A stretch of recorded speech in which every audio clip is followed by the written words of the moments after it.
انصاف صرف د پیټۍ ول د پر دی او که د نورو مخلوق د پاره هم دی. اعوذ بالله من الشیطان الرجیم بسم الله الرحمن الرحیم. قدرمن کتونکو دا اوس مخامخ تاسو ګورئ ماته دا اوچ سره تعلق لرونکی د اوچ اوسېدونکی سلیم خان ناست د هغې سره یو مشر هم دی. دغه تعارف به هم هغې په خپله باندې وکړي.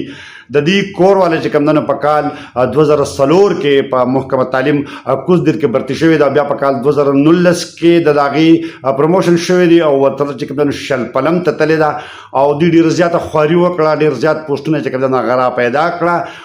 خو هغه چې کوم دی نو د سیاسي چې کوم په دې وخت کې ذمه دار دی هغې ځان له پوره کوي او د ده مسله چې کوم دی نو هغه شانتې جوکېتو ده.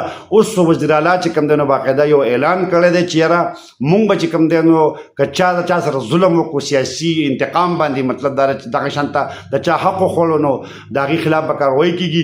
د دې وزیر اعلی ته خپل پیغام ورکوي، شایع کوي د دې مسله څه ده او څه پیغام ورکوي، تاسو یې واورئ. بسم الله الرحمن الرحیم. زه د اوچ شرقي اوسېدونکی سلیم خان، زما درخواست او پیغام هم دی جناب سی ایم صاحب او جناب فیصل کریم پونډي صاحب ته.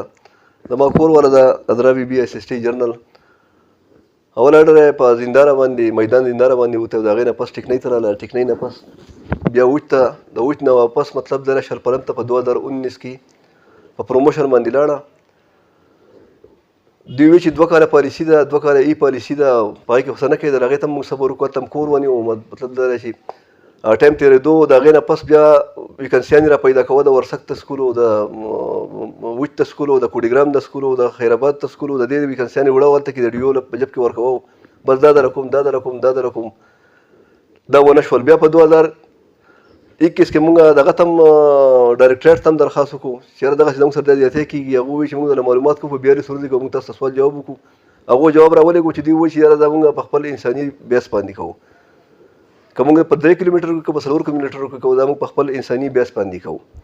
دوی د انساني بیس خبره کوي ډیوګان او تیملګري آفیس چې یاره مونږ په انساني بیس باندې کوو. نو زه هم دا وایم چې د انساني بیس ته 130 کیلومتر لر چې زه وهمه په دې حالاتو کې، په دې بارانونو کې، په دې قسمه قسم دغه خرابو حالاتو کې، دا 2019 راواله دا 2025 شروع شو چې زه د تقریبا د 3000 3.5 روپو زه تېره ته زه شلپلم او خال ته ځم. بله دا مانیټر راپسې شاته لګولي دي چې یاره نو دوی کله په تیملګره کې ګنټه او کله 2 ګنټې تېرې شي، کله په تالاش کې، کله په خال کې، کله 2.5 ګنټې.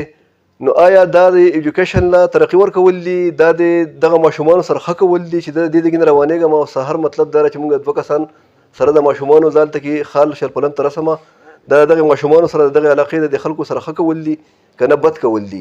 دا په دې مخکې ورته کې سی ایم صاحب په ټي وي باندې وویل چې که ماله شکایت راغی نو زه سی ایم صاحب صرف دا درخواست کوم، زما سره دا ټول ریکارډ پروت دی، باقاعده درخواستونه د ډایرۍ نمبرې چې زما کور والا په 2019 کې دغه شلپلم ته تللي ده. ما پکې د دنیا درخواستونه ویکنسیانې وړي د جمع کړي مې دي. دوی په 3 4 کیلومتر کې خپل کسان راویستل، کورونو ته یې دننه کړه. اوس په دې مخ کور کې یو وډر وتی د خیرآباد نه کوډیګرام ته 4 کیلومتر یا 5 کیلومتر، زه په 130 کیلومتر کې لا بره ناست یم. په ورسک باندې، په وسکۍ باندې، په کوډیګرام باندې دوی ښه نږدې خپل کسان یې راویستل. دغلته کېنه زما سی ایم صاحب ته دا درخواست ده چې دا صرف د دې پی ټي آی ګورنمنټ لپاره دا شی الاؤډ دی که نه. زما د 130 کیلومتر لار چې کومه ده، سهار ده مازدیګر او ماښام کور ته راځه، ما له دې حل راوباسئ سی ایم صاحب. که حل یې نه راوباسئ زه به ټیک ټاک راوځم، روډ به هم بندوم، واړه به هم راوباسم، رشته دار به هم راوباسم، د دې به زه تپوس کوم او د دې تپوس به زه بیا وروسته هم کوم چې دا په 3 کیلومتر کې او په 4 کیلومتر کې او دا کم وزیر دی، کم ایم پی دی، کم ایم ایل ای دی چې دا لیکل ورکوي او په 130 کیلومتر کې د یو کار نه کېږي. داسې به د نورو خلکو سره څومره زیاتې شوي. مهرباني وکړئ سی ایم صاحب په دې باندې ایکشن واخلئ، د آفس نه تپوس وکړئ، د اډرونه ترې وغواړئ چې تاسو د اډرونه په کومه طریقه ویستي، د مخکې په کومه طریقه ویستي. 2 کاله ما یې پالیسۍ ته صبر کړی دی، د یې کس نه اخوا ته حساب کوئ څونه اډرونه په دې ناجایزې طریقه باندې وتي دي.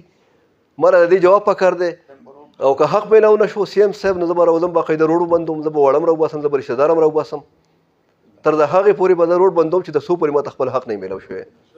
د وچ اوسېدونکی یم، صاحب رحمان مې نوم دی او زه صرف د ده لپاره د سلیم خان سره راغلی یم چې دا انصاف صرف د پی ټي آی ول دپاره دی او که د دې نورو مخلوق دپاره هم دی.